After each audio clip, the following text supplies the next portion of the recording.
Our world is divided in half, into the haves, the have-nots and the don't-knows. The haves, like the Prince of Charles and Sting, are wealthy, but the have-nots, like the starving and whatever the opposite of Sting is, need our help. And we can help, with the help of an invention known as charity. In one of the less boring bits in the Bible, Jesus tells the story of the Good Samaritan who selflessly helped a stranger in need when others had walked on by, probably while pretending to look at their phones, or whatever the equivalent of phones was in Bible times. If you ignore all these bastards, the most popular face of modern compassion is charity pin-up Mother Teresa, a 20th century nun who devoted her life to helping those in need. Mother Teresa said, "Give, but give until it hurts," which is possibly the sexiest thing a nun's ever said, apart from in rude films. But even Mother T's achievements pale into insignification compared to those of someone even more saintly, Bobbert Geldof. It was 1985 when St. Bobbert Geldof changed the giving game forever by organising the biggest charity concert of all time, Live Aid. One of the reasons Live Aid was successful was that Live Aid was easy to say.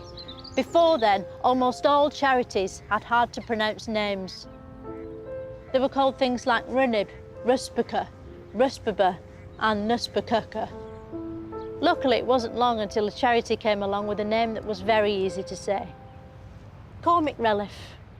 And it was a huge success from the very beginning. It's time for Comic Relief. 1988 saw the first ever Red Nose Day, an event in which celebrities appeared on TV with huge smiles and red noses, just like they did in the Groucho Club toilets. But why do celebrities give up the time and ask nothing in return in a way that people who actually need to be paid could never do? What's the point of charity? To find out, I sat down with Comic Relief co-founder and rom-com mogul Richard Curtins. First of all, do I call you Richard or do you prefer Dick? Yeah, no, Richard's good. If we give starving people a load of money, how do we know they're not just going to go out and blow it all on food? If you're dealing with something like famine, you're always dealing through an intermediary who will be making sure the right food reaches the right people. Do you have to be careful about people that might have, like, peanut allergies?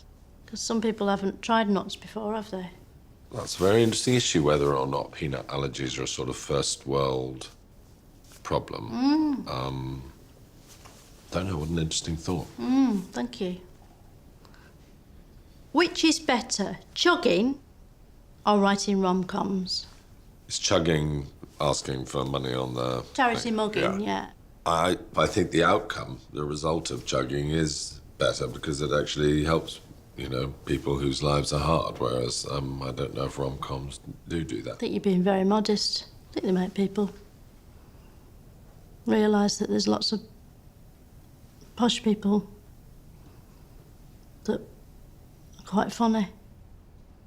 Have you thought about just selling celebrities, you know, for their organs?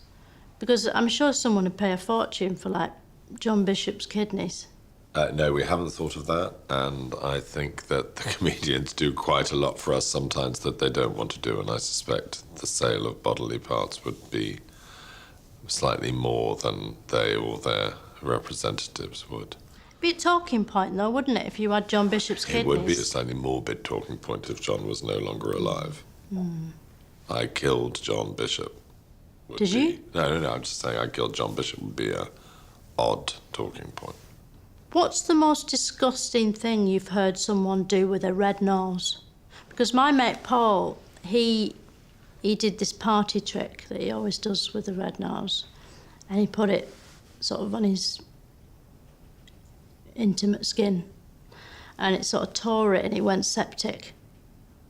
Actually, I think that might mean he qualifies for some sort of charity money. That is the first and most disgusting thing I've heard done with a red nose.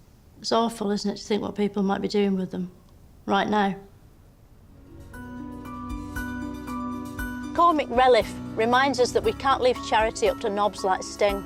It's up to all of us to be knobs together. People like you and me, putting our hands in our pockets and hoping there's money in there.